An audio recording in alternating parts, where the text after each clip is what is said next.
been wanting to expand, or we've been expanding ICT, or in our schools, township schools especially, the interactive whiteboards and all the bring connectivity. We are continuing to expand that. The third area is a critical one. Some of our schools and some of our communities only issues that safety and security. That is why one of the key areas is promoting or creating safe schools. But we must also make sure that we become a South Africa that we are looking for. Our schools must be integrated.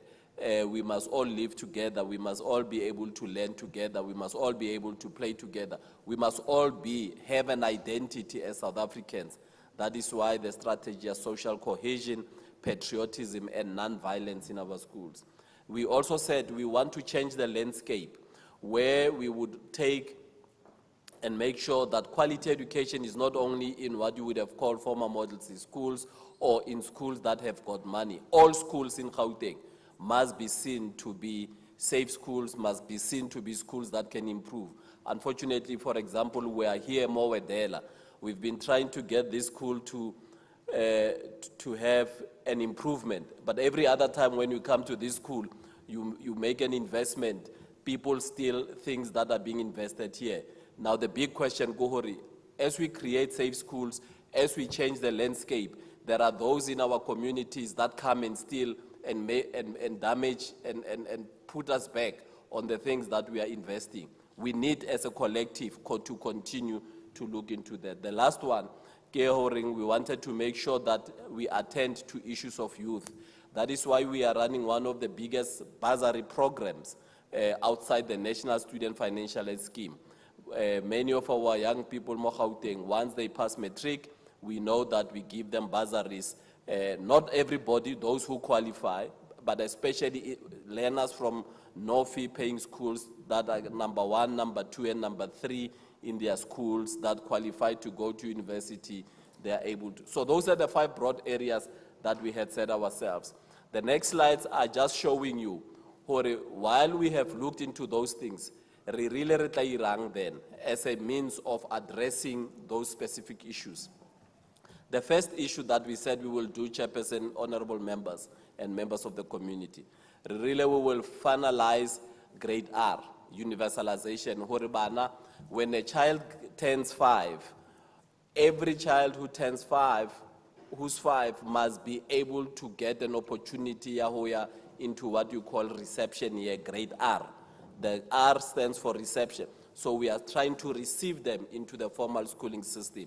That is a priority, that because it has been proven, if a child loses an opportunity at Abe stimulated while they are still young, and you start them at grade 1, by that time it's a little lost. And that is why universalization of grade R and pre-grade R become an important. We said the second big thing, really, when children are in grade 1 to 3, they must be able to read, they must be able to write, they must develop the necessary foundational skills of learning. And here foundational skills of learning.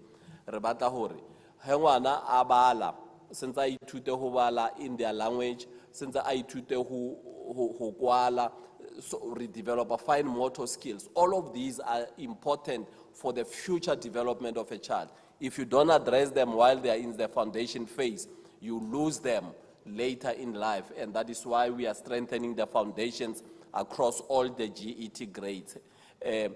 La itse hore hona le province engwe shia re tshwenya ba re ke Free State. Ra ba betha ka everything, mara he tlela hore ba re kre number 1 we re ba number 2 ko matric. Re ba to e betha. That is why we must go and defend our crown.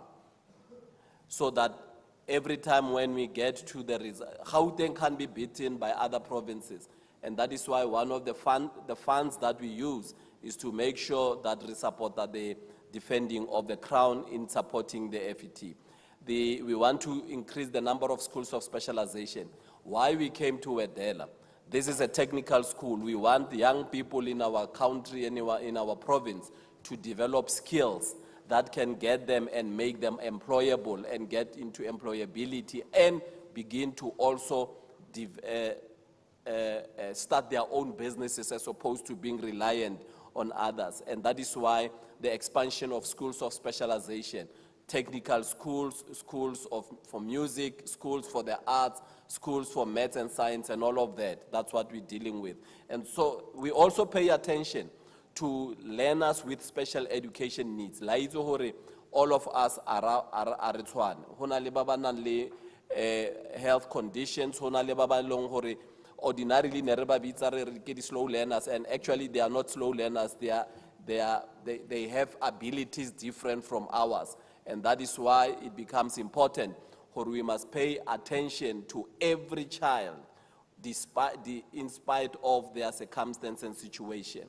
So we are expanding access to special schools. La itse hona le some special needs like autism and related matters. Rona go makeisheneng re na le hore motho a re ke autism re ba fe mabitso. It is not right that we give people names, but we must make sure that everybody is accommodated in the education system because we must develop our potential. So those are the things that we had said we will do. School sport is something that we want to bring back into our communities.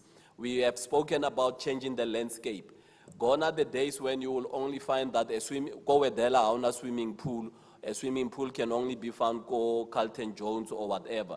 So we want to make sure schools can share resources together, and that is why the changing of the landscape, it's one of the areas, maximize the resources. There's no more, we don't have a bottomless pit of money, meaning but our needs are growing, and how then do we make sure that we are able to maximize what we have so that it can be shared? When you share and you can optimize, we are able to reach a bigger number of abantu. And those are the different things that we're dealing with. And lastly, we had spoken about the issue. Now, let's help you. You know, sometimes government irang. An important thing to understand mo Gauteng is that we are one of the basic education systems in the country that has grown by in a number. And I'm sure many of you can see a graph. You see this graph, that line graph, airplane taking off, going up. Ordinarily, there are systems, if you go to some provinces, I won't mention, graph shows it's like going down like that. But ours is going up in this way. What does it mean? It means our system on a year-to-year basis is growing. And it grows by no less than 100,000 people.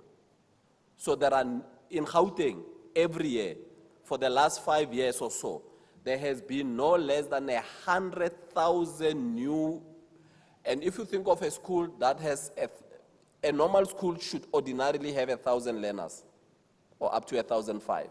So it means more Gauteng, when migration happens, which we cannot stop, by the way, because everybody else wants to come to Gauteng to get an opportunity for work and related matters. But if you think about it, you will see on this graph, our system has been growing at the greatest pace. Here's an example. In 1995, the education system of Gauteng only had 1.3 million children. In 1995. In 2022, that number is 2.1 million. Now you can see the growth of the system over that period of time. And therefore, you will begin to understand, and you will see, more graph on the lower side. Even both primary schools, the blue line, where we have been seeing the growth, high school, primary schools, the orange line, the numbers are primary schools. But both lines, the last two dots that graph, they are also going up again. So our system has continuously been growing in a way that it is. More over 100,000 people. This year only, there are about 109,000. Do you see where many people come? They come from Eastern Cape, Free State, KwaZulu-Natal, Limpopo, Mpumalanga, Northern Cape, Northwest, Western Cape. So there are people from all provinces, they all converge more Gauteng, and we must give them education and access to education because it's a basic right, it's a constitutional requirement. You can't say there's no, but the biggest problem is that it puts pressure on the education system. But you see that we also have 24,000 of these coming from outside the country. So we have those that come from borders outside South Africa. 11,000 of those, of the people we have in Gauteng, or learners that we have in Gauteng, come from Limpopo. 26,000 of them come from 26,000 comes from Limpopo. 21,000 comes from KwaZulu-Natal. 6,000 come. So you will see that Gauteng is a center point where many people would want to come to have an education, and this is what we have seen the growth of our education. How many learners do we have in the schooling system in Gauteng in total? When we say MEC Lesotho is responsible for education mo Gauteng, MEC Lesotho o tlhokometse bana ba ba 2.7 million. This is how big the education system is in Gauteng, 2.7 million. Of that 2.7 million, 2.3 million is in our public schools. These are the schools that, like Wedela, those that are reliant and dependent on government for funding, and other independent schools that have now been given, that are subsidized. The 124,000 learners that are in some independent schools are subsidized by government, and 236 are those that are not subsidized by government. It shows you how big the system is. Renalidi Kolo 2,212 public schools, but if you include the independent schools, Gauteng has a total of 3,000 schools, over 3,000 schools. You will see those number of schools. Now, because we talk about a budget, we all know, and I'm not going to spend time here with your permission, one of the biggest challenges with our budget is that we are having a budget at a time when COVID is also upon us. COVID is upon us. In the last 2 years, you know that there was rotation. I'm sure young people here who are in school would know that at some point you were attending school every other second day or every other week or whatever the case may be. What has that thing done? Ntho e rile hore bana ba lose nako of learning. So we have serious learning deficits that have happened since 2020 as a result of COVID. Unfortunately, you can't say you are going to recover time, but you may do certain things to recover learning processes. And the more, and that's why we're raising this, because it's important that schools must become sacrosanct sites that cannot be disturbed. The more you disturb a school site, with the 3 years backlog, we are also creating more learning deficits, especially for learners in township and so on. So you will see that the context of delivery has been impacted greatly by COVID. But secondly, we are grateful that at a particular point, the Minister of Basic Education pushed very strongly with the MECs that schools must open, and the first people to be vaccinated must be teachers and learners in schools. And that's why we are encouraging. I know there are those that are anti-vaxxers, but those of us who are in science, we understand that vaccination actually has no problem. That's why at some point, when we were growing up, we were getting immunized and having measles. Nobody has questioned why you get immunized against measles or polio, but we have started to question about the vaccination of COVID. So it's a contestation of ideas in respect of the science, and maybe at some point we will all get to understand. So what have we done? As part of our recovery learning, risk-adjusted curriculum strategy, we have had to take some concepts or some parts of the curriculum out of the curriculum. The problem is that South Africa, Gauteng, and everywhere else, but international. But because of COVID, we have had to adjust. But the adjustment is not necessarily watering down what you must be learning, but it means you must make sure that that which is in the adjusted curriculum you are able to deal with, because if you acquire that competence, it allows you then to be able to move on. We also have come up with an issue of multi-year curriculum recovery. Here's an example, ke tlo lefang yona. Re na le bana ba grade 12 this year. The grade 12s but this year, in 2020, ne ba le ma grade 10, ne? Am I right? No, in 20, am I right, ne? But, so ne ba le grade 10 3 years ago. So, ka he COVID re tsenela ka 2020. Bana ba grade 10 na ba sa iskolong every day. Ba ya go grade 11 na ba sa iskolong every day. Now they are go grade 12. Here if you go grade 12, go grade 12 are umalusi and an exam hire no sa iskolong every day. Ere ongwala national exam. Ongwala everything ongwala ngingwana go Eastern Cape, Western Cape, wherever. So it means we need to have a strategy that helps my grade 12, but not only my grade 12, even my grade 11 and everybody else, by the way, who are in the schooling system to get learning recovery. That is why we are talking about a multi-year process. One of the things that we must start to think about is, do we also extend the length of time that learners spend at school? Instead of spending 8 hours, do we spend 9 hours? So those are the things that we must continue to engage on as we move forward. So those are the specific things. We also want to make sure bana at the lower grades, when ngwana atoha are ke tloile ko grade 1, a itse ho ngwala a e I o u, ba be bi bo bu, ma me mi mo mu, a itse hore ha thoma hore ba be bi bo bu, then ra itse hore ha o kopana le ma le ba ke ma ba. So they must know those things. Go grade 1, higher go grade 2. Here mutsarere 2 plus 5 ke bo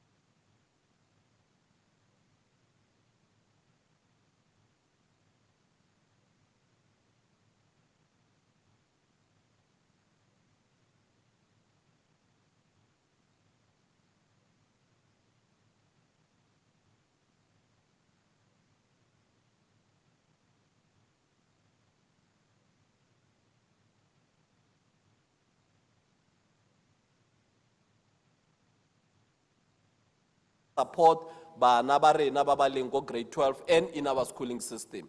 As much as we must reduce the level of disruption that is. And those are the targets that we have set ourselves. Re batla hore bana ba rena ba be le bachelor passes, re batla hore ba passe maths, re batla hore ba tsene ba ire motho montsho ha tshwanna ho ira di subject tse ba reng di easy. Re nyaka di scientist. Ho tswe mo Wedela mo ho tswe an astronaut. Mo Wedela mo ho tswe an engineer. Eto irang MEC Lisufi would have said it in a different way. I'm not going to tell you how he normally says. Ore o batla hore ho be le ore o ya o chaisa go mmerokong o botse fridge or fridge. Khopela o ntshe macaroni. Oh no, ke bolela nonsense wa bona ra gitswa pele. Ere fridge utlwa. Ere ntsha mince meat ko deep freezer. We agree we are not salo go mmeroko. Fridge ntsha mince meat ko freezer. Hos non ntsha fridge mince meat ko freezer. Ere ntsha tamati o chope tamati. O tsie di eiye o di bie mo stofo. O tele oil. You understand? It is the 4th industrial revolution. These things are happening. While Elon Musk ba rekile Twitter, because they are already only di koloi ba di bitsang ba bitsa that car yona yeo a gretsa maka ka electricity le ka petrol. Now you can see that's 4th industrial. You are already thinking to the future. That's why we need learners. But the biggest investment we are going to pay is to make sure that all of our young people, especially those that have been denied before, but we mo oskaring wana ha fitla go university ba bona computer for the first time. Ere wana a tswa ba bona re ba re hona le ntwe ba re ke internet again. That is why le bona hore one of the biggest investment that we are making ke on ICT and e-learning. But the biggest problem is that we bring these things to schools, then somebody comes and we rang, but it sets us back, and we must be custodians of these things ourselves and regard for anybody who comes and breaks in fact, it must be treason that anybody who breaks into a school is allowed to walk in our streets. And that is why we are making this investment. We have spoken about migration near ECD, school infrastructure. Building 100 schools a year is becoming a challenge. We are not building schools. Another department is building schools. But thanks to the committee that has brought through the chairperson and members of the Portfolio Committee for Education, they have now started to allow us to level only one section, one department, they have taken a resolution in the legislature where there must be other ways of building schools. And that is why we are grateful for this. We want to make sure that school infrastructure is improved and effective school governance. We have school governing bodies. The biggest problem as well that we have is that school governing bodies, some of them, not all, some of them, instead chairperson of governing and making sure that finances are taken care of. Some of the governing bodies fight for tenders. And some of them, they don't look into the governance. And I'm not saying everybody, isolated cases, but those isolated cases, they create a problem for the system. Agribaro, one rotten potato spoils the whole bag. So when we have such situations, they create a problem. We have a social compact to the end of term. Our social compact, it's our commitment to say, if we move to the end of term, what are we going to be looking into? Three things, and maybe let me jump quickly to, we have spoken about declining learner population in some schools, for other schools. But the biggest issue is the issue of language medium of schools. It's one of those areas that we've got to be looking into carefully in terms of how we deal with it. Population dynamics and the movement of people. It is something that influences, and poorly managed and governed schools are leading to this. That is why we always maintain that our budget, when we present it and when we allocate money that government allocates, is one really meaningful access. There must not be any learner left behind. It does not matter where you are born. If you have to access education, that is why our vision of every learner feels valued.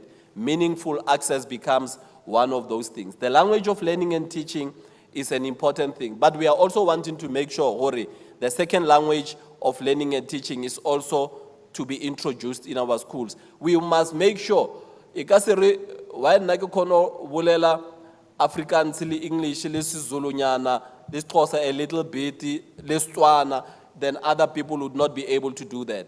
We must make sure that we create a South Africa that belongs to all of us, and schools are the only best place.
we have.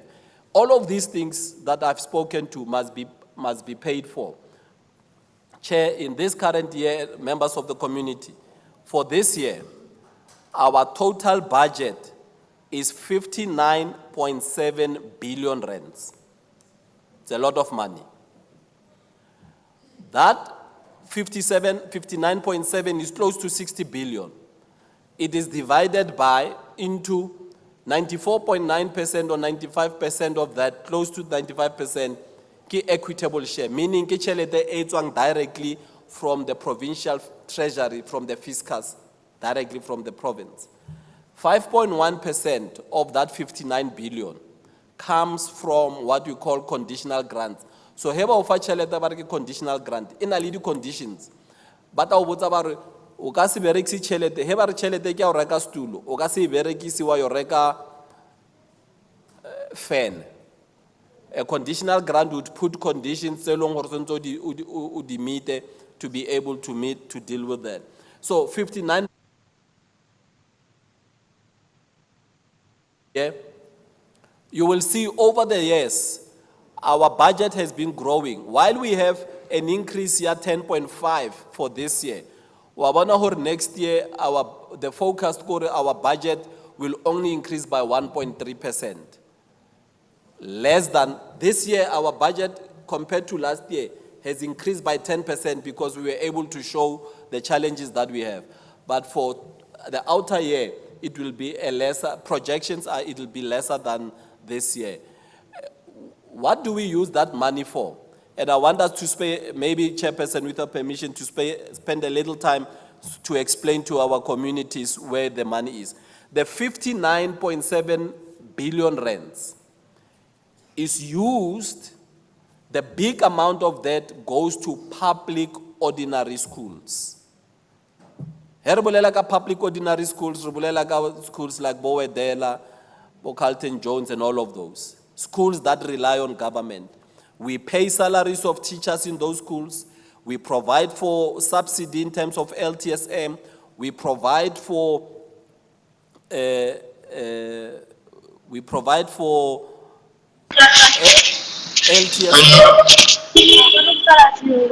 and a whole bunch of other issues that we provide for.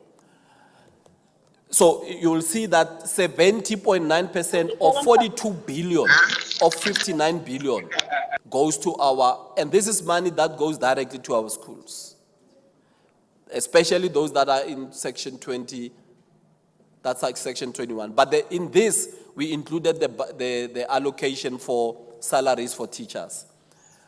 You will see that 1.7% of our budget, if you were to be looking at the gray pie chart, that 1.7% or 1 billion goes to subsidized independent schools. There are some communities where there is a public school, and because there are independent schools that are giving education comparable to our public education, we give them money. We then have special schools, schools that deal with learners by special needs. They get 8.2%. They are Bagria 4.8 billion of our money. So that's the amount that goes to special schools. 1.9 billion, which is 3.3%. The light blue bar shows a pie chart. It shows the money that goes for ECD.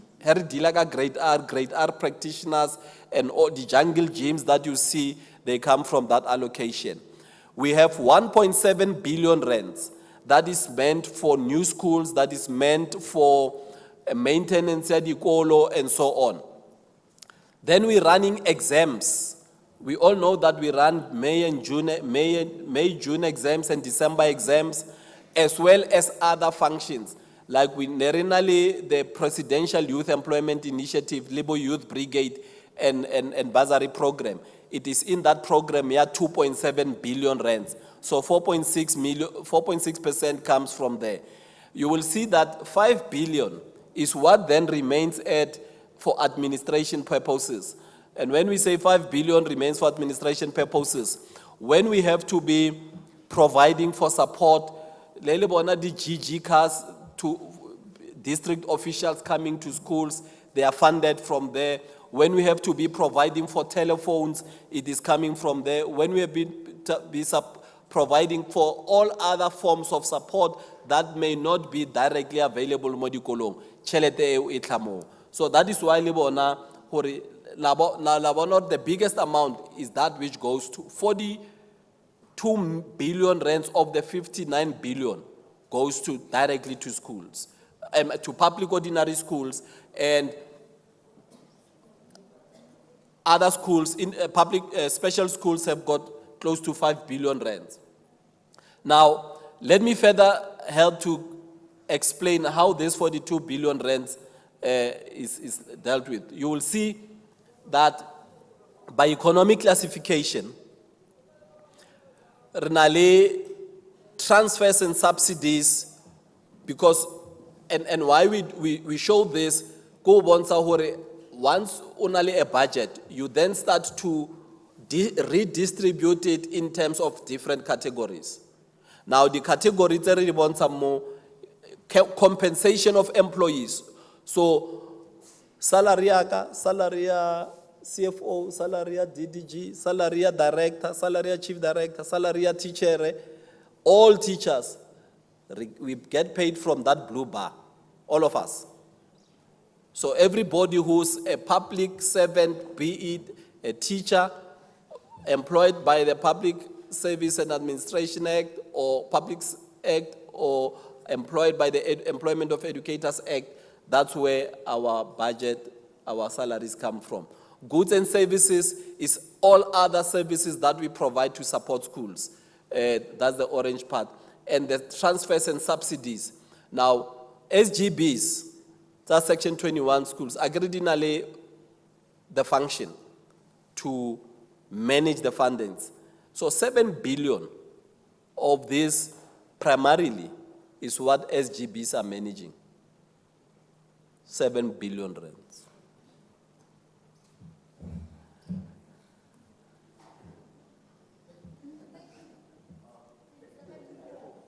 Eh? So negeba to bonsa chairperson. So this is what the budget of education is all about. We are here to submit respectfully ourselves to say this is what, when we are given money, we use this money, we redistribute it according to programs. After redistributing, this is what it then gets used for. Chair, we submit the budget for the Department of Education for the 2022-23 financial year. Thank you very much.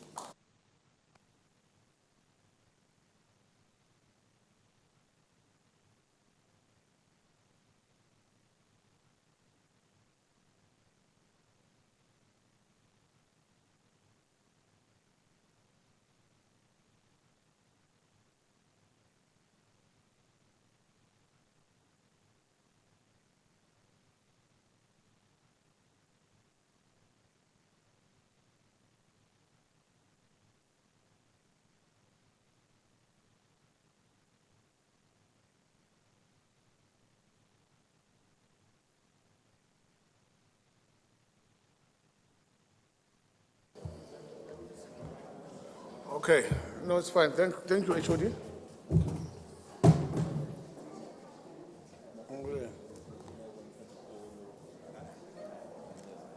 That's fine. All right, thank you, HOD. We're at that part where I'll just check with honorable members, maybe before we start with questions. Maybe there are issues that maybe we need clarity, and also education-related questions. Before we arrived here, we did some oversight in a number of schools, actually, as you know. And some of the principals I can see they're here. So they'll have an opportunity, I'm sure, to ask 1 or 2 questions. And there's some stakeholders that are here as well that are from different schools. So, honourable members, maybe I will end with yourselves if there are any questions. Maybe let me check within the stakeholders if they anyone who wants to say anything, ask a question. Or remove it and show you are clear. Okay. All right. Mikey guy, there's a room. Do you have a roving mic? Okay. All right. Yeah, maybe I could be maybe with more pale so that at least you speak and sit down. Okay, Atlantate, the red cap. 1. All right. Yourself 2. Okay, Malela. 3. All right. 4. I have 4 for now. Kopa mic. Where's the mic? All right. Okay, Toma Kantate. Maybe with TV and then you can speak.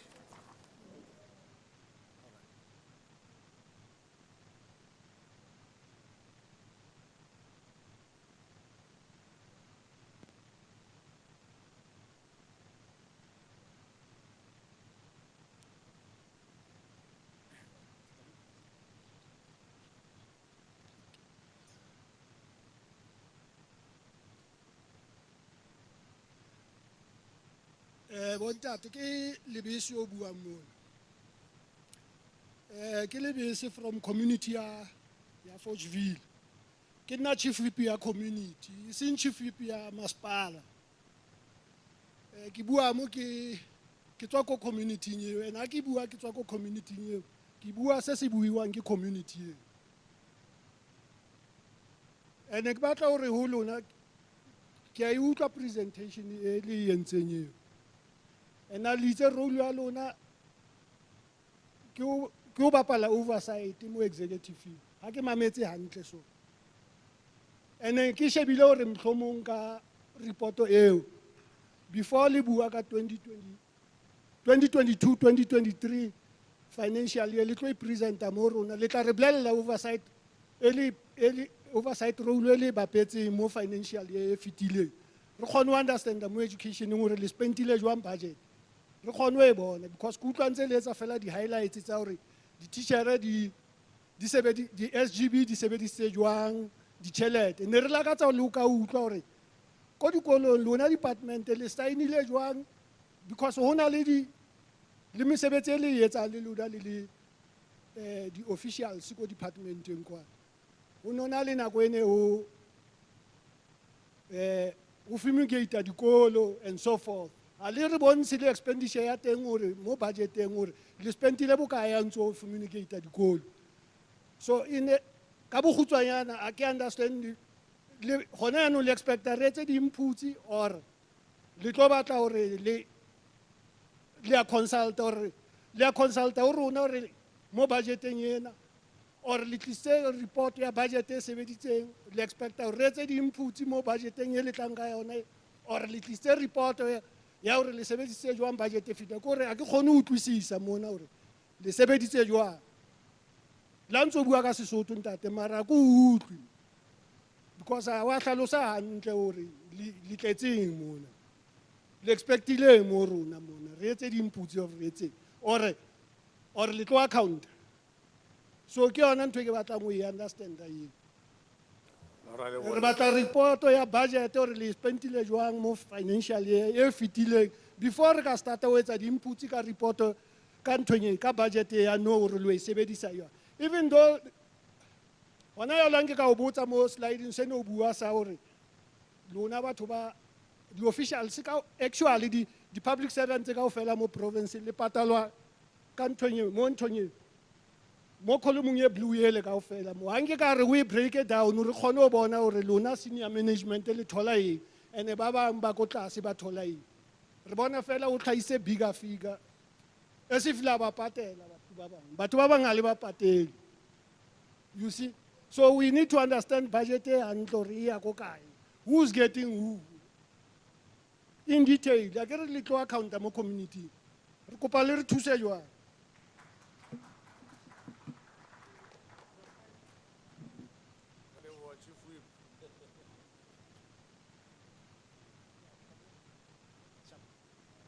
All right. Dumelang bontate. Nna ka lebitso ke Karabo Moleko. Ke chairperson ya SGB ko Fochville Secondary School mo Kokosi. Nna le chief ipiretswa ko locationeng le 1. Ke lebogela presentation ya ka le khonno go mo ditulong tse kaofela la bona gore e ka tla ka kwano mo fa Western, especially mo community ya rona ya Wedela Kokosi. Mme re lebogela le boteng ba lona. Ntho ya pele ha ra utlwa invite ha etswa re ithola ina itse MEC santsa ba le mo gare ga rona mo ntate Panyaza le Sufi ha ka utlwa apology le gore go etsagala eng ka availability ya high gore gore nga se teng kwano because ne rena le dintlha tse ne re batla go di bua le yena ha le teng ya pele ke batlang go eraser re na le mathata especially ka mo siting e ya Western jwale re le dikolo ra bona progress ntse e highlightiwa mo screening mole entle. Number 1, starting from budget e go twing e managewa ke di SGB, we are not sure of that one. Re a bona chelete, but from the last engagement in re na le yona le MEC last year, we have learned gore sentle skolo di powers tsa di SGB ka re di a di beelwa go thoko. Department ke yona e bang responsible for such things tsa skolo ka lentswe la MEC hana bua go Fochville Civic Center di powers tsa rona di sa bonagala bothata bo re nang le bona mo dikolong ya pele ke bone ha le etsa di priorities tsa rona mo re buile ka jobs ke yona e kileng ka e highlighta ke ditsumo fatsi. Now mo Wedela a ke tlogele go ke tswang teng mo re leng teng mo we are quite aware gore re na le bomme le bontate ba ileng gore le bona ntse bana le interest ya business le Department of Education. Starting from the latter speaker hana mention that taba ya go fumigate dikolo. Right now re fetsa go tsamaiswa ke dikhumbi tse iseng tsa mo rona mo Kokosi mo dikhumbi tse iseng tsa mo Wedela. Taxi itswa go itswang teng e tla go Kokosi fitla e palamisa batho e tsa batho from Kokosi e ba bea mo Wedela. Renali the business, and it's not for the first time we raise this issue, the Department of Education. There are service providers, kiba baba makamontle kamo, ba ileng gore ba etsa mosebetsi wa go kenya fencing mo sekolo. We have got capable companies mo Kokosimo, le mo Wedela. Ba ileng gore le bona they can take a bite from that piece of pie. E ileng gore department e na le yona. Gore ha o fetsa ka presentation ya gago e le ya pie chart, be re gona go tlapa matsogo re tlapa gore le rona we have benefited as a community through our department of education. Rete mo tabeng ya di educators. Hona le di educators tsena tse tswang ko Funza Lushaka. Ba kenywa mo dikolong of late, replacing those senior educators ba yang go bo pensioning, ba bang ba resigna mo dikolong. But ne ke batla go checka le lona the portfolio committee gore bana ba ha le banka ba tswa ko sekolong le ba romela ko dikolong ba lo ruta those critical subjects such as mathematics and physical science. Le khona go valua or go evaluate the quality ya bona ya teaching gore ba tla ruta ntho tse leng gore di tla etsa gore re gone go bita Free State as Free State e le yona e re bitang ka pajwa. Because some of the educators ba mole, I will make an example ka sekolo se ke ding chairperson ya sona. O kra educator iriwe today 2 days wa resign ko Fochville Secondary School.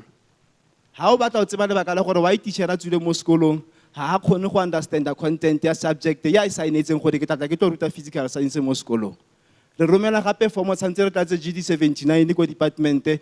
The school is forever in shortage of educators ko sekolong sale. And it's not for the first time we raise re a kopa le mo lona oversight committee gore ya ka le etsa oversight a re eng ko dikolong ko siteng. Ro bona practically mo dikolong mo le gore the quality of teaching and learning is it taking place in those particular schools. Skolo sa le mo sona se ke Wedela Technical. Ntate ke mo utlwile on his opening statement a bua ka di resources di tisa mo sekolong di be di tseiwa ke batho. Di resources di tisa mo sekolong di be di tseiwa ke batho. We have raised issue ya security mo dikolong tsa rona. Fochville Secondary School for the past 6 to 7 years, re bile sekolo se operating without the patrolasi tse department e di tlisang ko dikolong tse ding. Rona re tlameya gore re fundraise as SGB, sometimes digging deep into our pockets, ro ipatlela bomme le bontate ba tlo ka sekolo se e leng sa bana ba rona. Re fetogile sekolo sa magodu for a very long period of time. Ka dintho tse utswitseng ko sekolong ka lebaka la gore department a e gone gore tlisetsa di-patroller tse tlatlang di tlo kata mo sekolong. Right now re a gotse sekolo se sentle sa modele o ntse di bua ka ona tse tsa nou tsa sejwalejwale sekolo se ke tswang ko sona. But if you can come to that school now, the school siawa, the building ya cracker in between mo di staff room kore the quality ya mosebetsi o entsweng mole a se mosebetsi o montle. Sekolo se dula le ka dipeipi tse dutlang tsa metsi, at times motlakase ha o yo mo diblokong tse ding tse itseng tsa sekolo ke ntho tse re di reisitseng tseo, whereby the contractors tse di aga sekolo ke yona ntho di buang ka yona a ba sa tracer ga ba sa kreiwa. Mara if ne le contractor o na le mo locationeng mo ne re tla mo ntlung le re papa wena no aga sekolo sheba sekolo se o se agileng gore go tsagala eng ka sona. The last chapter ke siele ntate sebaka. That school was supposed to be a boarding school, Foshville Secondary School. There's a very similar copycat ya sona ko Magalisi, the same way se ko Magalisi se leng ka teng. The budget ya boarding facility azanga ra ithola re le sekolo. Stand sa teng sa boarding facility ntse le fatshe fela ebile re butse garden ya sekolo re a lema ra itjalla for bana ba rona. Ha ne re botsa the former MEC Barbara Chris ka budget ya rona ya boarding facility gore e kae, because a decision not to build a boarding facility mo sekolong azanga ra involve wa re le sekolo. Re latetse dikarabo all the way to the head office go officing ya the former MEC le today re sena dikarabo gore sentle budget ya rona ya build ya boarding school e ka mo bana tshantse ba tlo robala mo teng e ko kae. So re ke phose mo ke fenta te sebaka ke a leboga.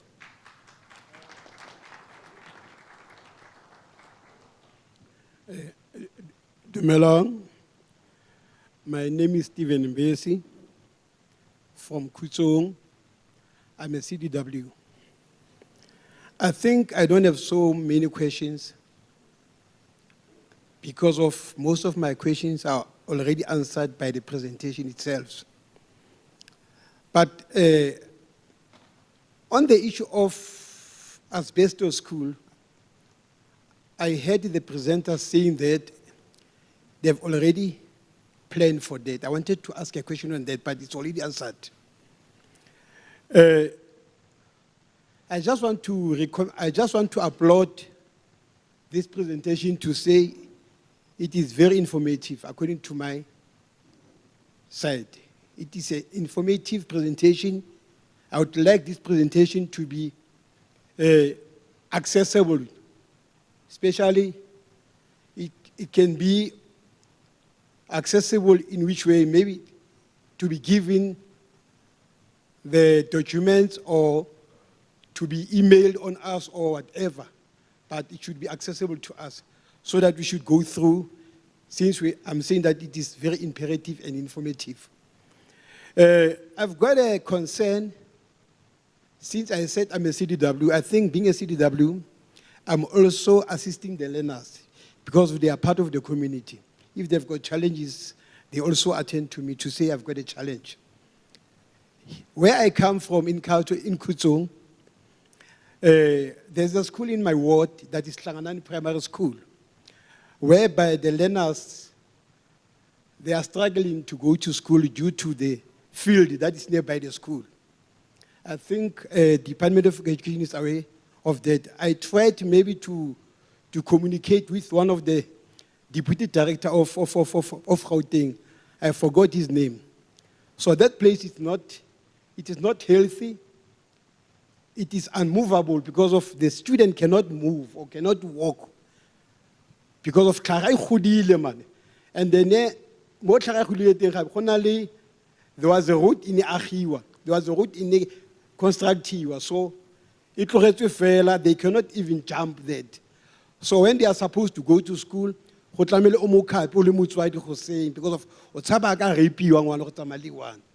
so that place, please give intervention, Department of Education. Because of I tried even to communicate with our municipality, but unfortunately, it seems that my weight fall under the thumb years. I think on the issue of finally another challenge, transportation. According to the budget, I couldn't grab maybe. Ki presenter abuaka budget for transportation of the learners. I've also made several calls to the district regarding the transport, yabana ba extension train Kutso, whereby I believe about some are more than 5K. Even the primary learners, by a go school, but some distance of which is distance tabona, it can be 6 kilometers or 7 kilometers. So I once tried to communicate to one of the school, say lo se khaufi, I mean, say lo baya ko sona, they took me from pillar to post. They tell me a counselor where I should go to the counselor, should make a letter, the counselor should meet the community, all such things. So, but I tried, but meaning that I also feel on it. So I would recommend to say, can you please take into cognizance issue of transport? I understand how transport has to fail. There are policies. So, but indeed, but I'm a long distance. I want to transport. So, but all above, I loved the presentation. I would love the presentation to be accessible. Thank you very much.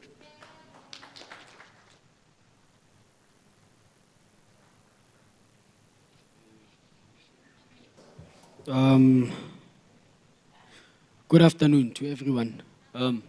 Thank you so much. To HOD, that was a wonderful presentation. Appreciate it so much. We actually gained the strength and hope on not giving up on education. We actually inspired. And my main concern is, my name is Monabisi Mafa, sorry. Thank you, sir. You see, sir, I've been involved in many schools. I've been doing drug awareness campaigns in schools.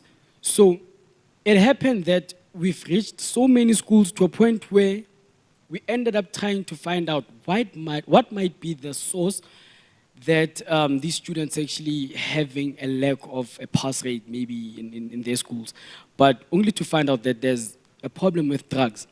We actually have students who have implicated themselves with drugs.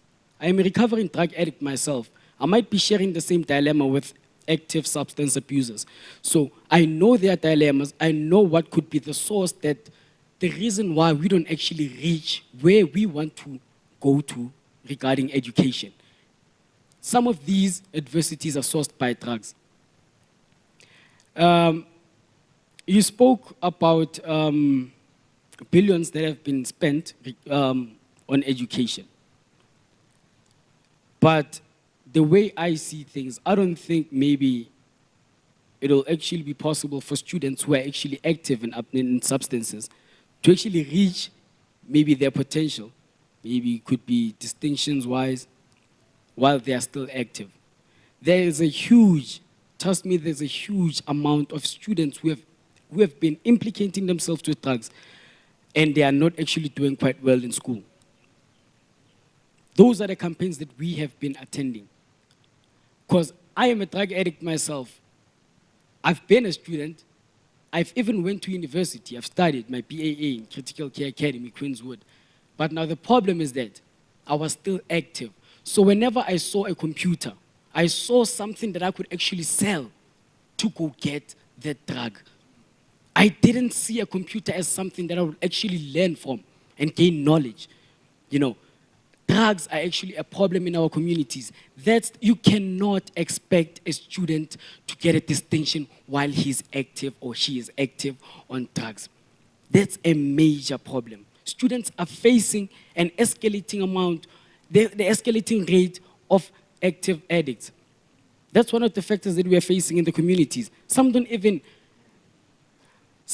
do their chores at home. Some even disrespect their parents. How do you, if in the first place, if you have the guts to disrespect your parent, how are you going to respect the lecturer at school? Some of these things are sourced by drugs. I don't know if maybe there could be I don't know, because I think it was the NYDA where they wanted to implement the, strategy, I actually forgot the term for it, but they tried to do something, but nothing has been done. We still have schools that are actually facing adversity such as substance abuse, active addicts. Thank you.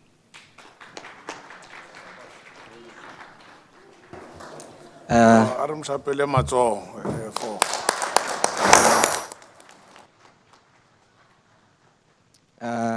Just before you start, maybe I was supposed to say Department of Education and Youth Development. Yeah, because I think maybe there's a sense, I don't know why you are just in this area, but you did speak, maybe not explicit enough, but they're also responsible for youth development.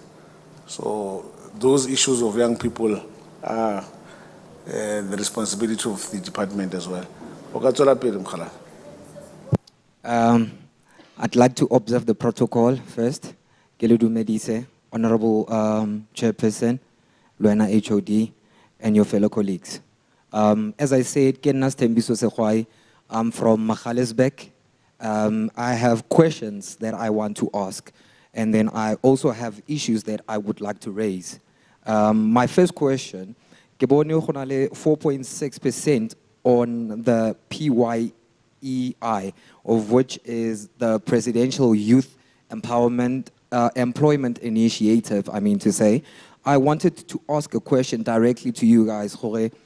This initiative, is it for only a certain type of people by applier? Because of where I come from, there's only a circulation of certain people, whereby you get maybe Stembiso or Homozo or Ndogozo working at a certain primary school, and then from there there's going to be a reshuffle. The same people that got that opportunity are going to work for state school.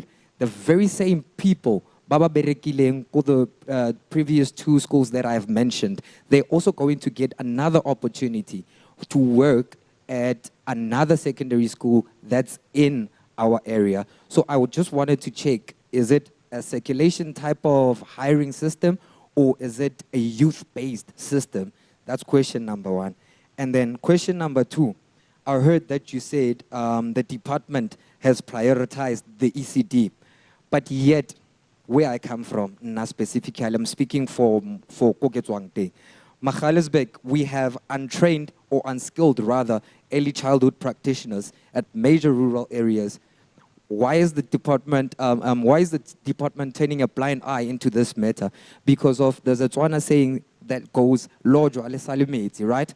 So why are you guys not giving us trained teachers to go and start kwa ECD instead of taking Tom, Dick, and Harry to just randomly go teach those kids? I mean, that's why where I come from, these kids and this practitioners actually, they conduct. Same applies to question number 3. So question number 3, Kim Petuto, Yona Aya ECD. But as I was saying, these teachers, when they conduct their lessons, there's vulgar. Number 1, there's vulgar involved. Number 2, you cannot teach Mwanawa Skolo under the influence of alcohol or narcotics. Nah? Then number 3, you cannot teach Mwana o Munyana or Mwanawa Skolo usna any moral to conduct yourself. Right? Then I'll move on. Number 3, we've got, somebody said something about secondary school. Magaliesberg Secondary School. I think it was the second speaker. Yeah, we have a problem. I call it a pandemic. We have a huge pandemic whereby teachers are now dating students go Magaliesberg Secondary School. So I don't know how you guys dealing with that, because Ornabor Panyazalu Sufi is currently coming there, but there's nothing being solved. And then I'm gonna move to this. School resources, like the ICT material, body tablets, those things, when each and every time when you allow them to have a new budget to go and renew those things, there are culprits by Longore, they work in the same vicinity as school, who actually take that equipment by distribute molcation la rona. I don't know whether they are selling that equipment, but as far as I know, government property. Like you said, it's treason. And then I'm going to move on to Petuto Primary School. I'm a product of Petuto Primary School. I went to the school in 2001. I was doing my grade 1 there. Unfortunately, we had a passionate English teacher, hence why I can even conduct myself and speak to you like this, in this manner also. That English teacher, we used to read books that he provided himself, whereby that school, it's under the government shoulder. But that school, as I speak now, we were there yesterday because of, I am a chairperson, yeah, Young Media Minds. I came with my crew there. I'm a chairperson there. We had the youth organized rallies whereby we try to infiltrate and we try to come up with solutions on how to empower these young kids to read more. But my question to you is, from 2001 to 2022, primary school, no library. Kanjan, thank you.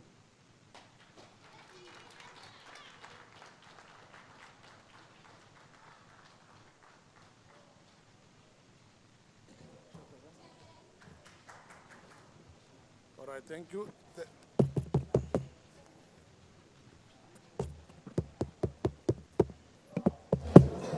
Okay. Okay, all right, okay, honour members, that was the community principals. You want to say something as well? Okay. All right, for principal an opportunity, then where's that mic?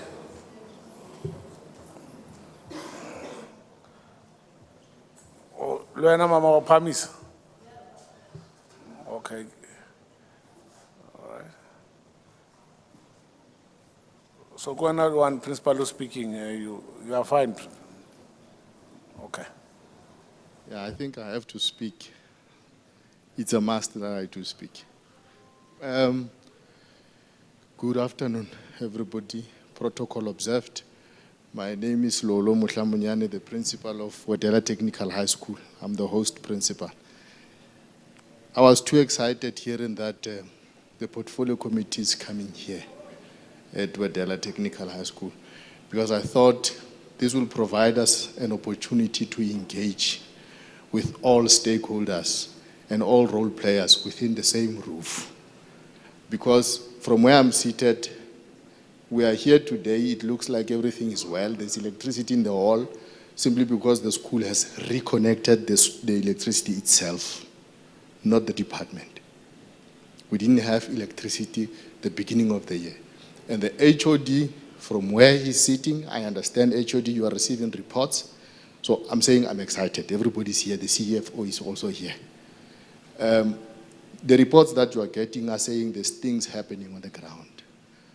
But from where I am, the inspectors from the department, they do come through each time we have sent a report across to the department, and they make recommendations. And most of those recommendations are tangible solutions because they've been on the coal face. They've seen what is happening on the ground. The unfortunate part is that each time there has to be a solution to a problem that we face, of which we know the problem here is only safety. The solutions are watered down. The solutions that are provided by the inspectors are always watered down. Wedela Technical High School's problem just needs a comprehensive solution or approach. People must just come here, those who really are the ones who must append signatures and see for themselves what is it that needs to happen. Because I know those reports are sitting in their offices and they have not signed them. The only thing that they do, they approve for emergency funds. For starters, I don't know. My bosses are here. My chief director and my director are here. If I'm to be charged, let it be. Yeah. Am I safe? Thank you very much, Chairperson, for protecting me. I'm going to talk about this Clearview fence as a project that is currently happening now. Or let me talk about perimeter fencing. When we called everybody at a particular point in time, the portfolio committee was also here 3 years ago. The mines were here, all stakeholders, the police, everybody. We came up with a solution to say there is a need to secure the perimeter of the school. And the mine assisted us with grading the area outside the perimeter of the school because we are adjacent to a mountain and a bush. And the perpetrators are using those to hide. Each time they are inflicting pain on us. All right? But the solution that came through from the department was to erect palisades from here up to there. Not even a quarter of the perimeter fence.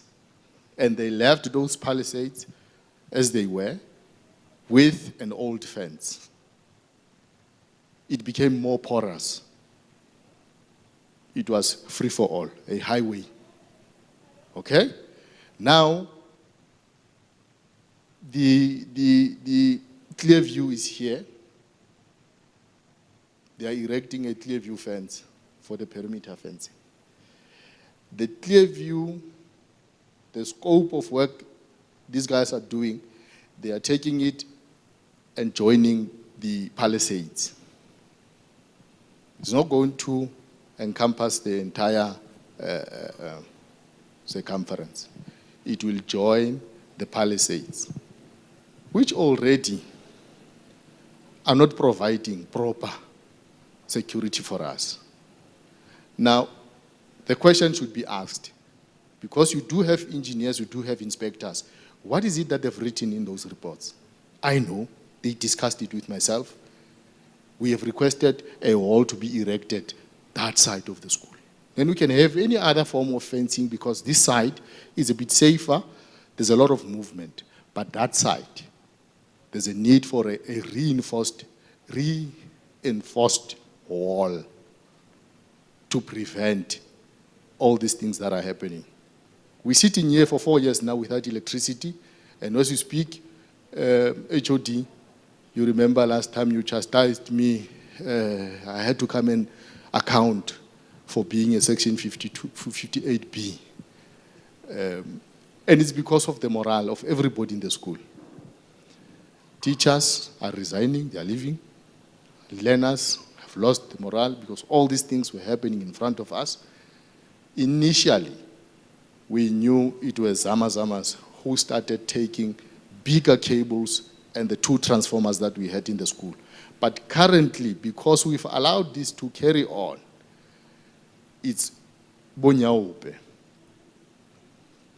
We don't have a single wire now in the school, a single electric wire in the school because of Bonyaope.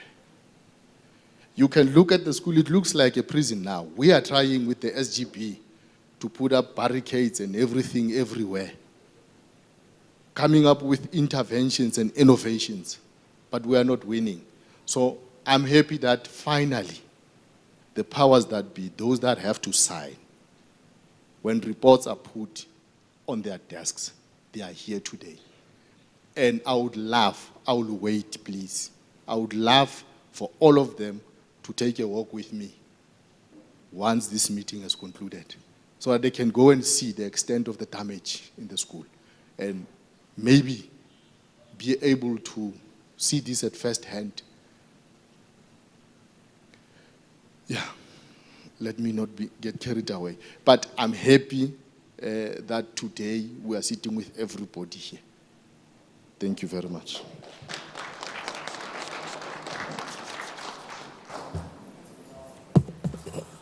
Usafuna ukuthetha mama?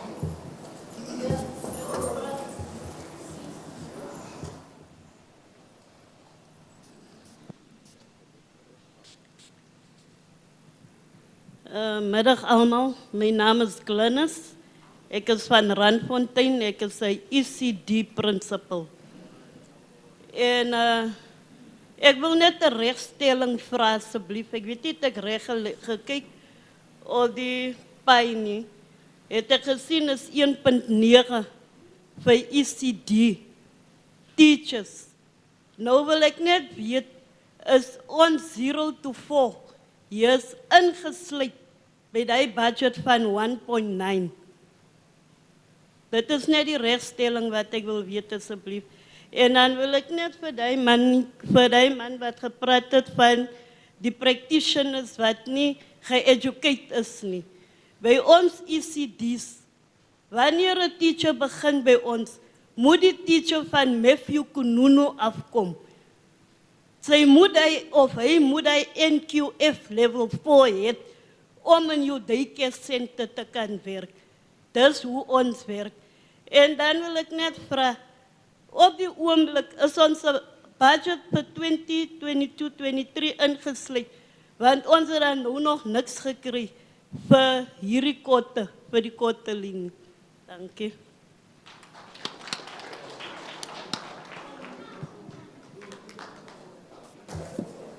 No, thank you so much.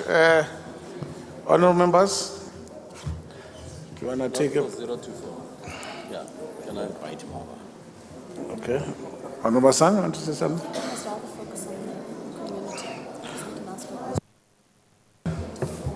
No, it's fine. I think honourable members are fine. Yeah, remember so you can respond. So let's give the HOD and the department an opportunity to respond. Baie dankie vir al die vrye. Tannie, vir die vrou wat jy gevra het, 0 to 4 se salaries is nie ingesluit daarin nie.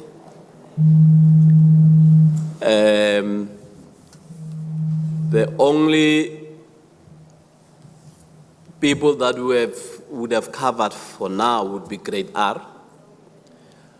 But 0 to 4, remember, is mos van DSD af. En ze het net geneem van 1 April.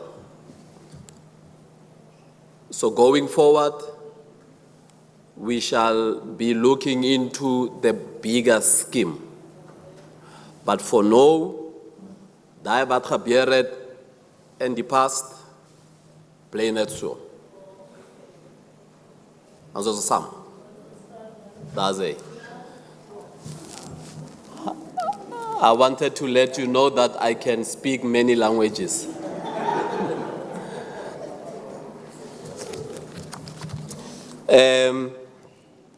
But you are right. I think here's an important aspect. Somebody was asking, I think it was it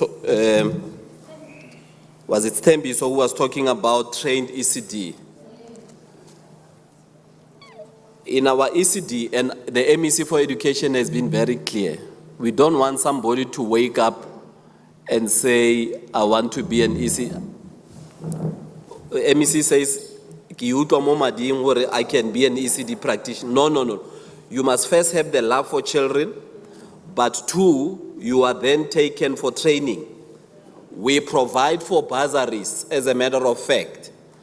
So, Tanis Daso, they go for training up to NQF level 4 because they train them on how to stimulate children, how to take care of them, how to sit them down, how to sing for them, and all of those things.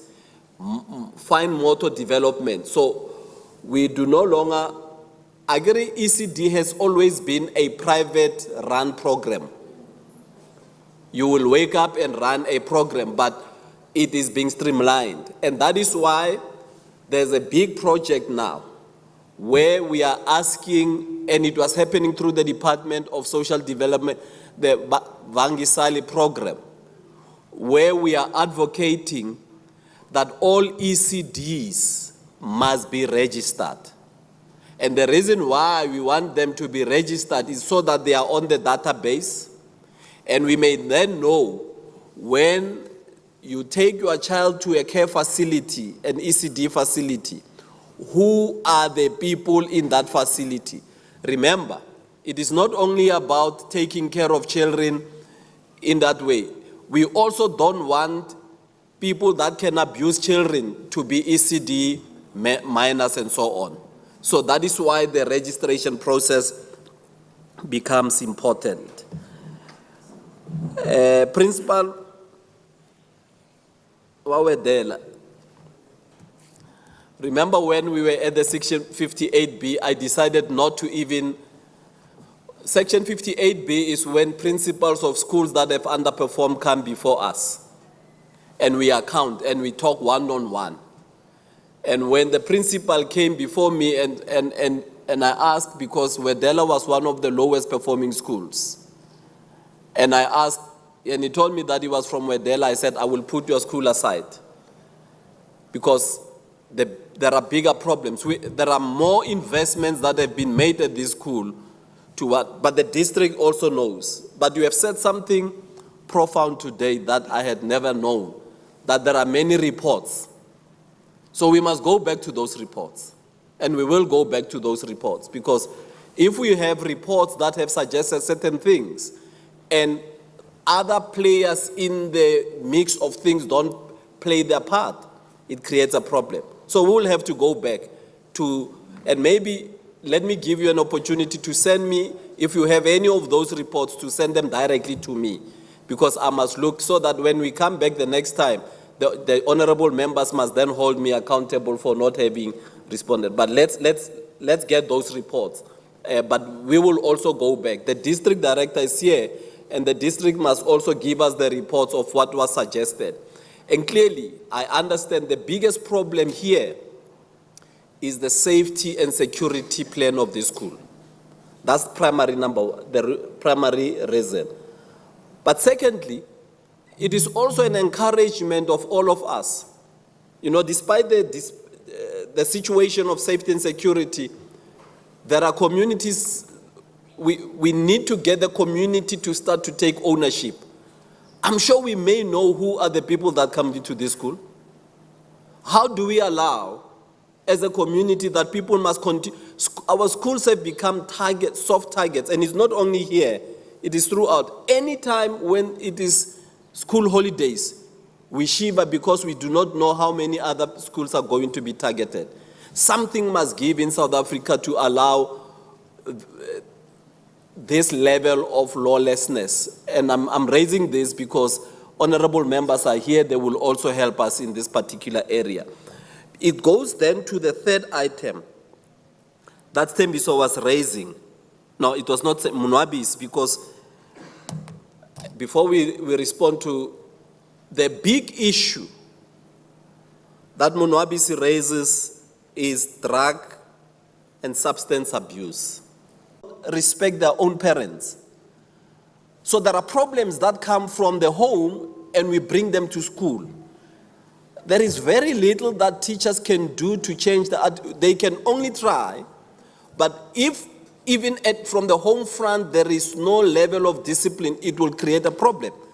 Teachers may do the best that they can, but if there is no collaboration between the parents and the teachers at the school, it actually becomes an exercise in futility. And that is why it becomes critical that we must make education a societal matter. When we make it a societal matter, everybody must make sure that we are able to take part and take charge in this. I had a very disturbing comment, Chair, that in Magaliesburg, there are teachers that are in relationship with children. Let me say categorically, without any fear of contradiction, we would want to know the names of those teachers, because once we know them, submit those names of teachers, we will investigate. And once we have them, I guarantee you that those teachers will kiss the teaching profession goodbye. It is without any fear of contradiction.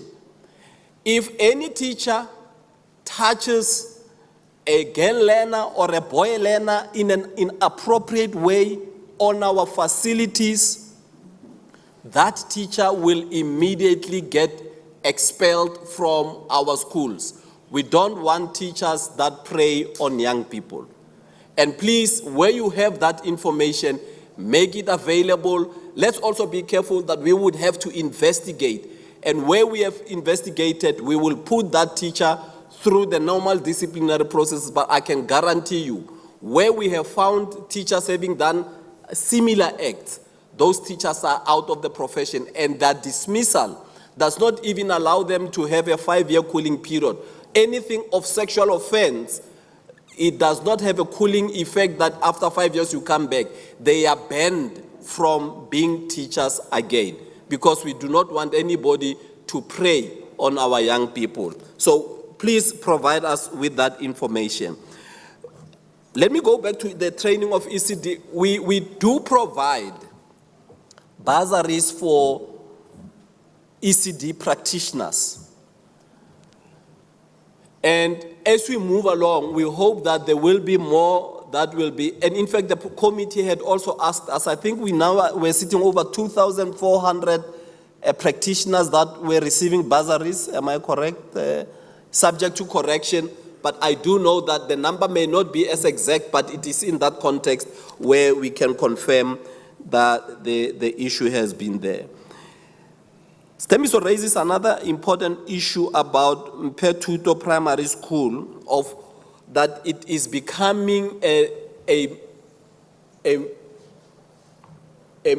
image of what it used to be.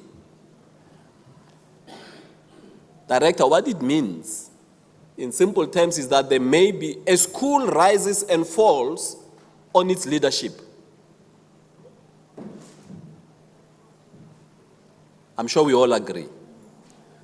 Like any other institution, where leadership does not provide for the guidance and take the bull by its horns, things fall into cracks or through the cracks. And it is our submission that we may want to go, Director, to Petuto and check on the school leadership. Both the majority of the problems that we have seen in underperforming schools, other than safety and security issues, are issues in relation to where there are infighting, either between the SGB and the principal, or there are infights between the SMTs, and those things cause problems. But that is why we have districts here, and the district will have to deal with those specific matters. So in Petuto, it's in our radar, we will deal with. The issue of the PYEI. Remember when the PYEI, the Presidential Youth Employment Initiative Program, it started, Chairperson, if you recall, as a youth brigade program in Gauteng. Even before there was the PYEI at national. When COVID started, Gauteng, we made money available thanks to the committee, because they appropriated the budget so that we could have young people absorbed into the system on a contract basis to help deal with the containment of COVID. The first round of applications were done centrally. And it created problems because we were then told during that time that we were bringing children, instead of bringing children from Wedela to Wedela, we were bringing young people from Lufereng to Wedela and vice versa. What we then did, because we listened to the processes and evaluation, we decentralized this program.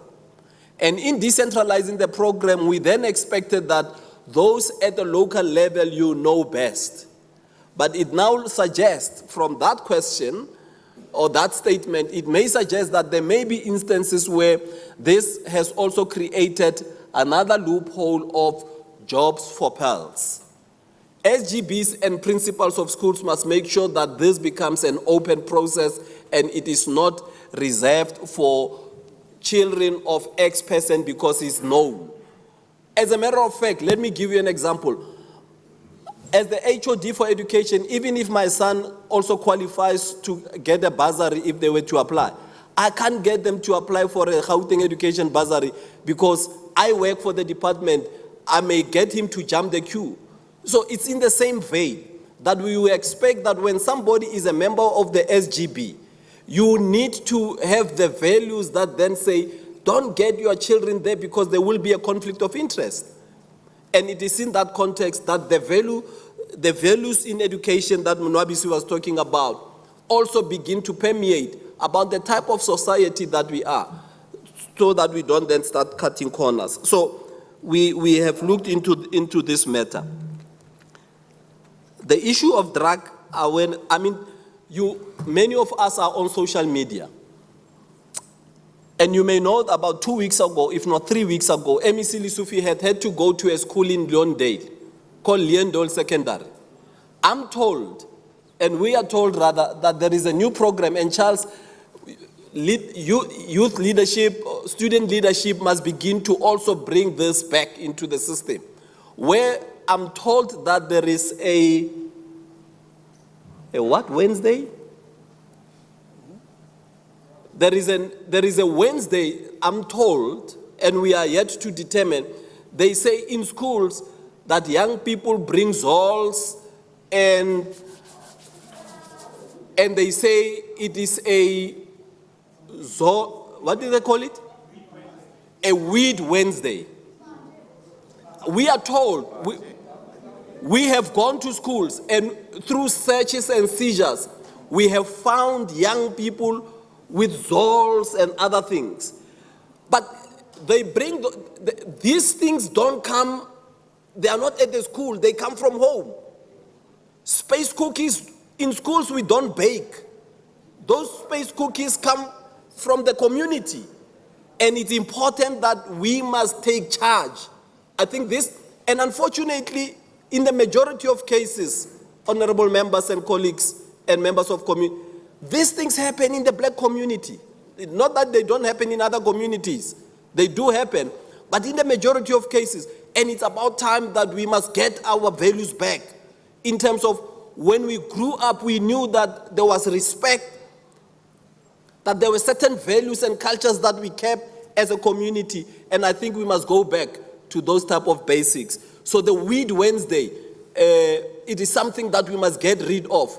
How do those young people smoke weed? 36 children had to be suspended at once in one school because they were all puffing. So young people who are here, drugs kill. I think Nwabisi is lucky that he's still alive. And we are grateful for people like him, and we want people like you, like Nwabisi, to be ambassadors to help young people know that drugs kill.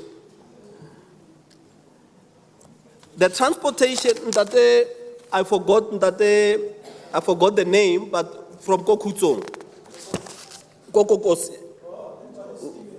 was it DW? That the Stephen, we would need to, the district must tell us, it's a given. If children have to travel more than 5 kilometers, it's within our policy, we make scholar transport available, but we must apply on time. Because our budget is also, like now we have just come with the budget process. Now, we must have already received the application so that we include them but anytime when children have to be traveling more than 5 kilometers in dangerous, we immediately make, especially primary school learners in that particular regard. So we will deal with that extension 3 issue. The school, I think you were talking Nobulela Hlanganani primary, that area, and I have a sense like they say that entire area ya Hlanganani is a dolomitic area. In fact, there is a proposal, there has been a proposal, and we hope that soon the community leaders will agree that that entire area must be relocated. We are sitting on a time bomb. In the same way that we were sitting with the time bomb of the floods in KZN, where rivers burst, that area where Hlanganani is because it may sink. So it's a dolomitic area, and we are making a plea that there must be a relocation of people from there. And hopefully at some point, our communities will accept that we've got to move. Together with the Department of Human Settlements, we are trying to persuade the community to relocate, because it is only through relocation that, should there be a tremor, the likelihood is that place may cave in, and we may have more disasters than we can even imagine. So that is why part of the investment has been, it is caught up in these discussions about the relocation process. Yes, school. As in terms here, asbestos schools, and Honorable Ramulifo is one of the honorable members who asks us about this. We used to have 29 asbestos schools. Those schools we are gradually getting rid of. But the pace at which that has happened has not been too fast, because remember, education has not been building. That's why I made a statement earlier on, Relebohela Portfolio Committee, Erdumelle or Lerena, Retoma Huikarela. Reskaya go department by. Now, part of that process is to make sure that we can eliminate, there's about 17 of the asbestos schools that still need to be cleaned. So that asbestos completely. Once we have done that, we must then go and asbestos. We must also go and eradicate those. So that is our plan, not only asbestos schools and mobile schools. Rebata dikolo tsa brick and mortar. Now, Ntate Moleko, you're asking about or we write in Kachelete ya boarding school. Ya go Forkville Secondary. At the moment, am I right that Forkville kisela se mo sa red brick aker kison go Forkville go se Mara, the problem is on enrollment. Yes, Coloseo, we have been there. Enrollment has gone down. Initially, when the school started, we thought it will bring everybody, but the community itself, we've built a beautiful school there. I remember at a particular point, there were parents who did not want to go there. They were holding the MEC and everybody all stage. They wanted to take their children to the other school. We must ask the question why. We must ask the question why, because you can't move that if we were to be looking at that school with its infrastructure, anybody would want to go, many of our children would want to go there. At some point, there was a problem with leadership. It caused parents to vote with their feet and move their children. This truth we must tell. But what becomes important, I'm happy that you spoke as the chairperson of the SGB. We need to re-inculcate that spirit that we must bring back the pride of that infrastructure. It's a big investment that we've made in that community.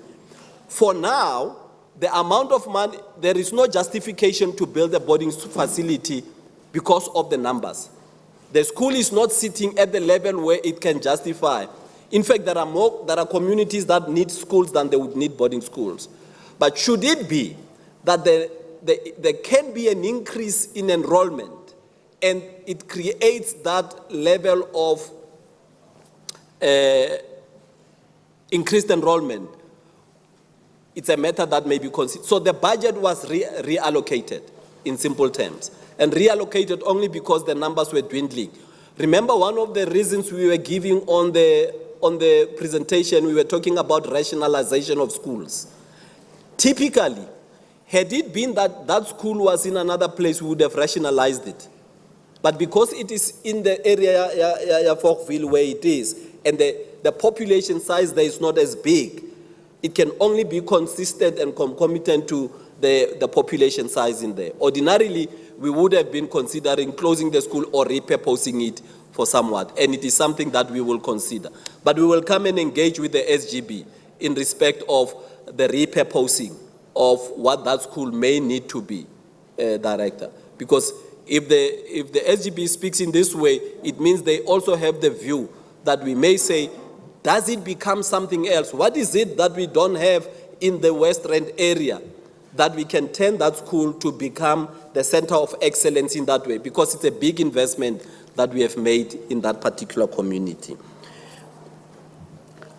As it relates to the infrastructure quality that is breaking, we will come and check. But I would have, ordinarily when we build schools, we have what you call retention fees. So we don't pay the contractor the entire amount. But because that school must be way beyond the expiry of the retention amount, we will have to go back, but we will send the team to come and check. But here's the issue about, you raised this in a back, and we need to address this because the education department has been accused of not giving opportunities to businesses. We do. In fact, half of the goods, and if not all of the goods and services money goes to SMMEs. Here's the issue. The issue is, in some cases, our people who are bidding don't complete tender documents correctly. That's where this thing starts, and I'm going to say it so that all of us understand. If you do not complete a tender document correctly, and it gets to a point where a tender is awarded, and you say, hey, yeah, but I've been doing this job all along. Yes, you have. But if you have not completed the tender documents correctly,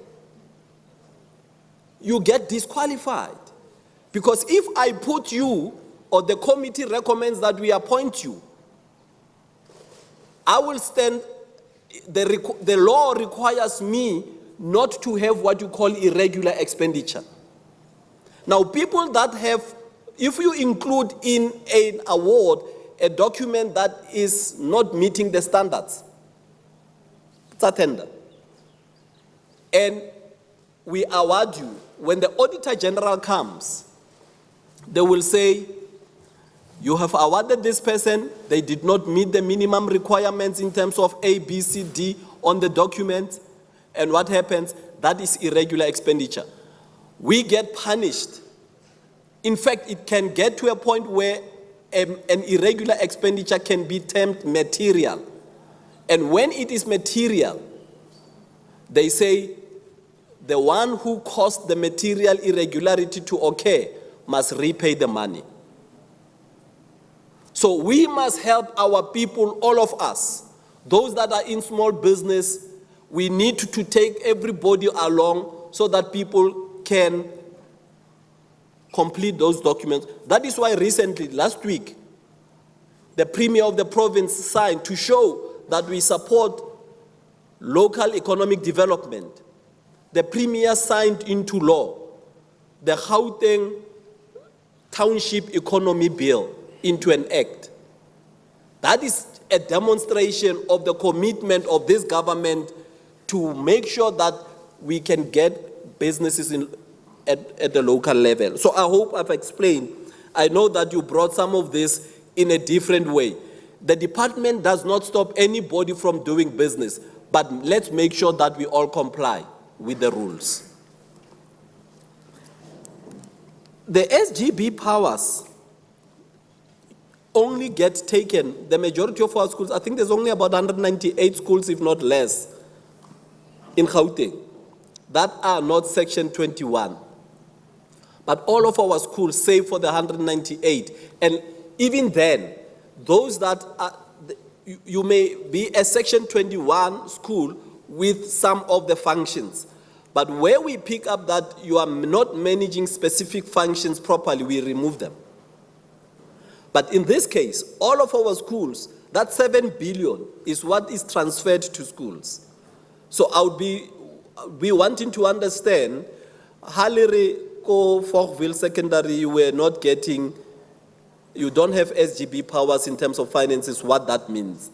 It may be, and I may not know, but as far as I'm aware, the issue is, maybe because of your enrollment, remember the amount of money that gets is consistent with the norms and standards and the allocation, the per capita allocation of the learner. If you have less enrollment, less number of learners, you will get a lesser amount of money transferred in terms of norm. If you have more learners, you will get more money consistent and equivalent to the learner ratio that we have there. So we've spoken about that. One of the big issues about Funza Lushaka teachers are best trained teachers from a content point of view. They have degrees. They have done many of the subjects at up to, they majored in subjects. So when you get a young person coming with a BSc, B.Ed mathematics, you are likely to find that that young person has got B.Ed mathematics up to third year mathematics at university, which means they have the content knowledge. What may be missing, which is what we have picked up, and it's a notion that it may be the experience in teaching. What we need to be doing at the school level, and that's why the schooling system is also arranged that you have school management teams, heads of department. Those are people that ordinarily should be training and inducting those young people to have better teaching methodologies. So SGBs have a role, because who actually appoints heads of departments at the school?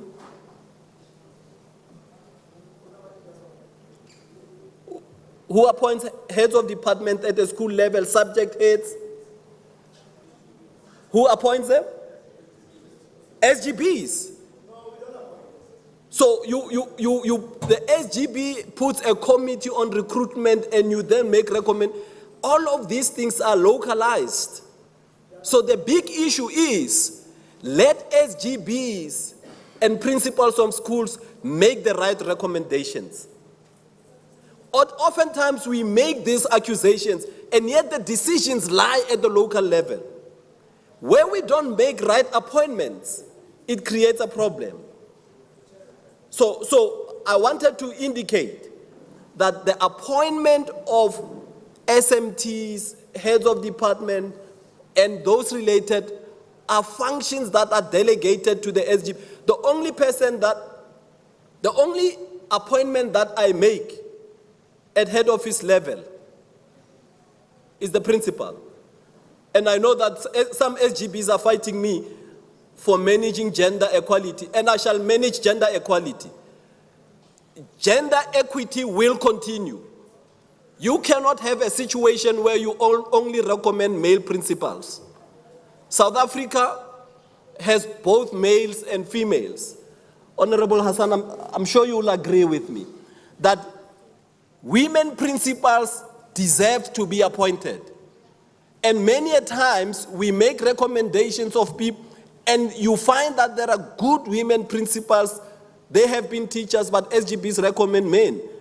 Our equity targets and equity plan in Gauteng on principalship and at other levels leaves much to be desired. And we say we are a society in transformation. Transformation must also bring that level of equity and equality. And that is why, Chair, I feel very strong, and I know that many people have actually said too many things about us. Ndatelebisi, this is the budget, and Chairperson will have to answer part of the questions that Ndatelebisi raised. But I can confirm to you that this is the budget. We are coming to you to say to the community, this is how we are going to be using the money, that the taxpayers' money that has been allocated to us. Hold us accountable. If we come back and instead of paying salaries, we take the money and do something else, you will remind us that we came to Wedela and we said we are going to do this, we did not do it. That is why we have come to inform you, publicly so, to say we are presenting our plans before you in a way that says, you have given us through the legislature 59.7 billion rands. This is what the 59.7 billion rands is going to help us achieve. I can confirm that last year, what we used, education spent 99.17% of our budget, Honorable Ramuliv.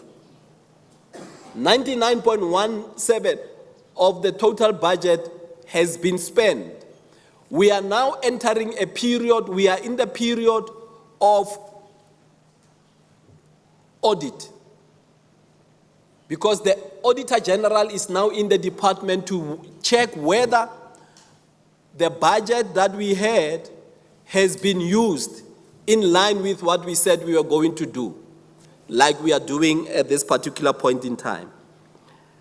I don't know who are the people that are not being paid, and where there may be people that are not being paid, please let us know. If they are on our system, we can't tolerate people not getting paid. If you are appointed and appointed officially and properly so, and you are on our system and a person has not been paid, please give us the names. We will look into that particular element. The last thing you spoke about, the issue of fumigation of schools. The project, you all know that the matter of the project of the fumigation of schools was put through the SIU. That process has been investigated and we are waiting for the SIU report or the investigations and the disciplinary cases to be completed. Once they are completed, we will come back to you and tell you what has happened. But at this point in time, the committee has been taken into confidence on this matter, and because it's a matter that is still taking place, we will be in a better position to tell you once all of this has been concluded. Chair, I think as far as I can remember, and from what I have here, I have responded to all questions that would have been mentioned. Thanks, Chair.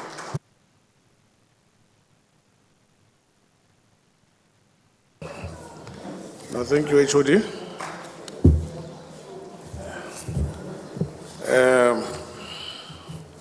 We're moving closer to the end of our meeting. I'm going to ask Honorable Romulifo to just give a vote of thanks.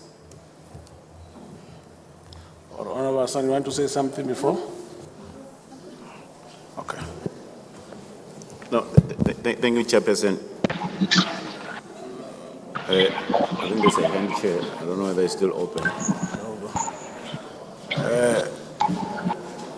Come on, Chief Whip.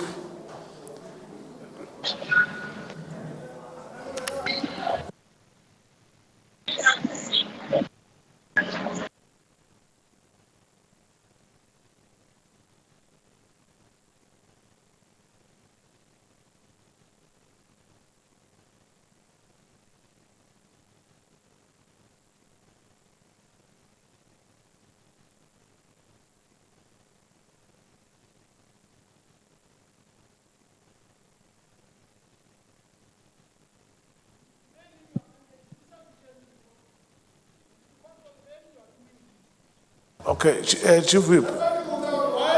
This is consulted properly. This is a formal process. This is a mona. You have the oversight report alone. I want to consultant or related input. It's a community. Okay. Ane ki bua ka batho ba sa patalwang ha nkutla hantle ne ki bua Sesotho se a se bua ne ki bolela hore if column ele yana bua ka yona ya hore budget e itse mo column ye blue yele e service di public servants ne ke bolela hore ha nke ka ra break it down ke batla ho bona hore batho ba ha break ile down budget eo percentage e itseng e ya ho kae e tlo ya ho bona ne ke mmolela hore e ya ho bona as the senior officials because ke bona ba grant tjhelete ngata and then ba bang ba clinics. That's why ba thola na kongwe ba sa focus le mo mse ba sa etse mosebetsi wa bona ha le ba patale hantle. You see ke bona ba grant tjhelete be ba kry le di bonus ha re batle ntho tseo. All right, ntate Di demoralize ba di public servants tse ding e be di sa fane ka service yana. no Dilo tse re di buang tseo. Rudu Le hantle o rona le re consult hantle se ke la tla ka tsela eso.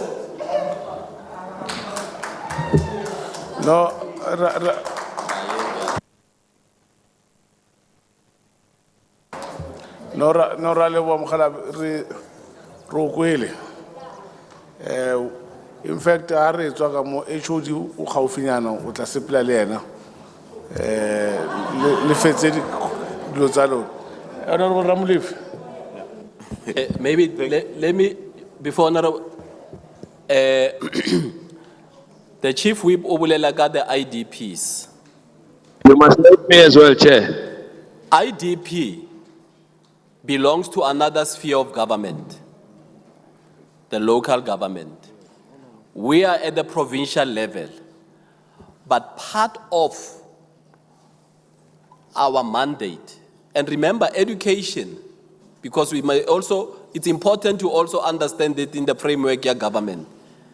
Basic education is a concurrent function at two levels of government, national and provincial, not local. It is only now that we have ECD for 0 to 4 that it will be bringing, that aspect will be bringing in the ECD component or the local government component, and that's where IDP consultations would become important. But on other matters, Chief Whip, we can engage. I agree. Thanks, Chair. All right, before you come in, Honorable PC. No, thanks, Chair. And good afternoon, Honorable Chairperson, and the community at large, and honorable members. Sorry, I couldn't be in a meeting today because of health issues. But one of the things that I want to respond slightly and assist the Chief Whip about what he just said. You see, we have tried, and I think we must differentiate the spheres of government and how we operate. Councillors operate differently from the province, and the province operate differently from national. So that collaboration we need to have. Yes, the consultation, remember we have what we call a public participation team that goes first to the area to mobilize and engage with the PCOs, the councillors, including the mayor of the area. That's how we normally do things. But if that hasn't been done, I think we need to apologize and then say that it's not because maybe we don't want to work with them or we hate them, but for us the important thing is that we want to make sure that education in every corner of our community is prioritized, to take away the kids from the street and make sure that our institutions function as normal. And as well, the community must also help the department and ourselves to make sure that everything that we do, including the protection of property, it is the community where councillors are, including where the Chief Whip is, to make sure that all of these things are done and protected by them. So from my side, Chair, I think there's a gentleman who spoke about the palisade fencing as well as the clear view fencing that I think, look, in other communities, and I think we've moved around the province a lot, and there's been an outcry that says that we must have what we call different areas preferring a palisade fence of a different sort, and other areas they prefer clear view. So I think it's something that I think maybe going forward, the department and the school governing bodies must look into what suit the type of a school where the community is, so that there mustn't be any finger pointing around this particular question. But I am happy, Chair, that at least the community is raising a very important issues, and I think we should take note of the areas that they have raised. And I think from where we are, we must be able to say how best do we make sure that ourselves as the legislature work very close with them, and we support them and also guide them where it is necessary. So from my side, Chair, I just wanted to raise those few things, and thank you for the opportunity to talk to the people of Wedela. Thank you so much. Thank you, Honorable PC. Honorable Ramulifo. Thank you, Chairperson. I'll be very brief. Would like to thank your participation, also all members, including those who joined online, the communities, especially those who are here. We encourage communities to get involved in the education of our children, because it's very key.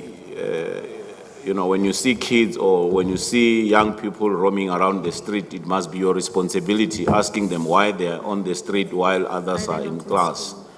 So we want to urge you to take that responsibility. Don't outsource it to other people, you know, especially when we are elderly people. It has to be our responsibility to guide these youngsters so that at least we prepare their future.